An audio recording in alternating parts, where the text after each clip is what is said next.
नाम है आपका? मेरा नाम सर धर्मेंद्र सिंह राजू है।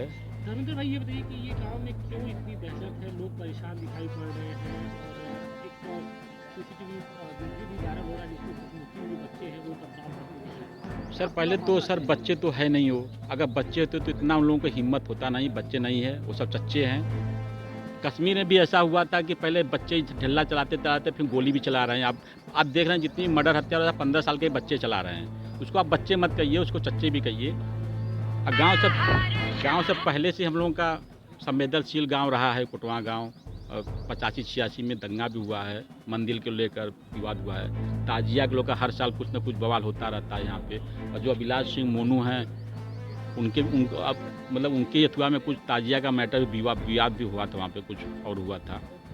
सर यहाँ पे आने जाने हम लोग को बच्चों का आने जाने का रास्ता ठीक नहीं है, मतलब मुस्लिम से छेड़खानी के लिए। अथवा एक बहन है हमारी, उसके साथ छेड़खानी उसी होलकी की जगह पर किया गया था, कुछ साल पहले किया गया था। ये तो सर कैसे रहे प्रशासन हम लोग का, बस जैसे 10 साल तक प्रशासन थी, पीएससी मंदिर में पहले थी। अब पीएससी मुलायम सरकार आई तो हटा ली गई।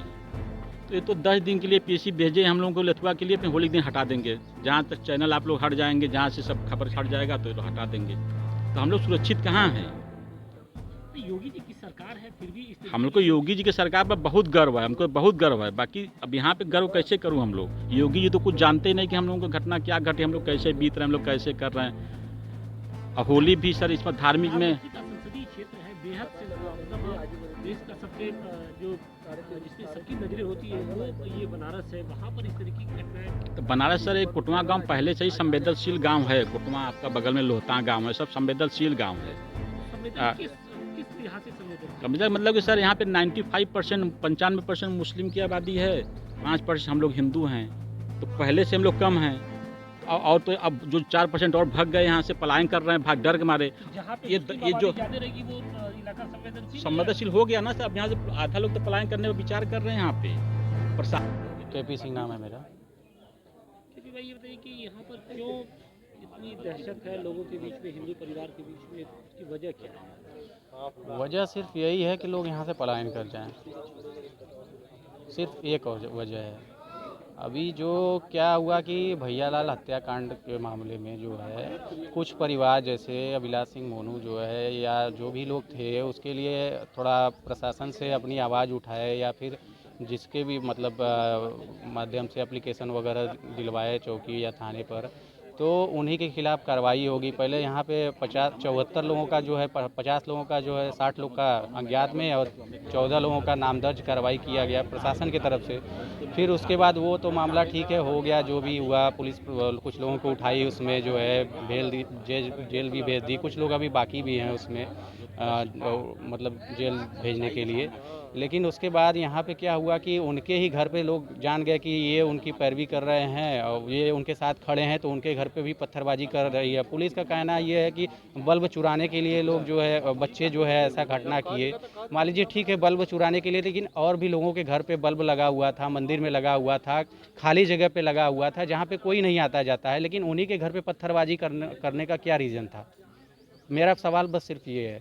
और पहली चीज़ की ये है, ठीक है पत्थरबाजी अगर कर रहे हैं, इन केस मान लीजिए उनके घर में और भी बच्चे हैं या कोई भी है या माताएं बहनें हैं, कोई भी है, अगर एक पत्थर किसी को गलती से भी अगर लग जाता, अगर उसकी कहानी ख़त्म हो जाती, तो फिर प्रशासन क्या करता है या हम लोग क्या करते हैं उसके लिए? किस तरीके से प्रताड़ित किया जाता है हिंदुओं को? प्रताड़ित ये किया जाता है, जैसे मान लीजिए हम लोग मंदिर में झंडा वगैरह लगाते हैं, उसको तोड़ फोड़ के फेंक दिया जाता है।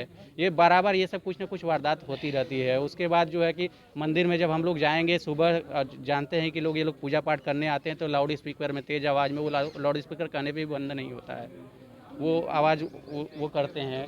उसके बाद जैसे खेत वगैरह है, वहाँ पे बकरी वगैरह चढ़ती रहती है, तो कोई कुछ नहीं बोलता है। जैसे ही बकरी वगैरह पकड़ के वहाँ से भगाने लगेंगे या लेके आने लगेंगे कि चलिए घर पे उसको बांध दिया जाए, बांध करके जिसका है उसको एक बार समझाया जाए, तो 4 लोग आके घेर लेंगे कि भैया कैसे लेके जा रहे हो, क्यों लेके जा रहे हो।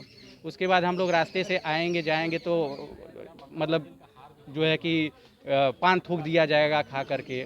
उसके बाद मंदिर वगैरह में जो है कि कभी इसके पहले गोश्त का टुकड़ा भी फेंका गया था, तो ये सब चीज़ें वारदात बराबर कुछ ना कुछ गांव में होती रहती हैं।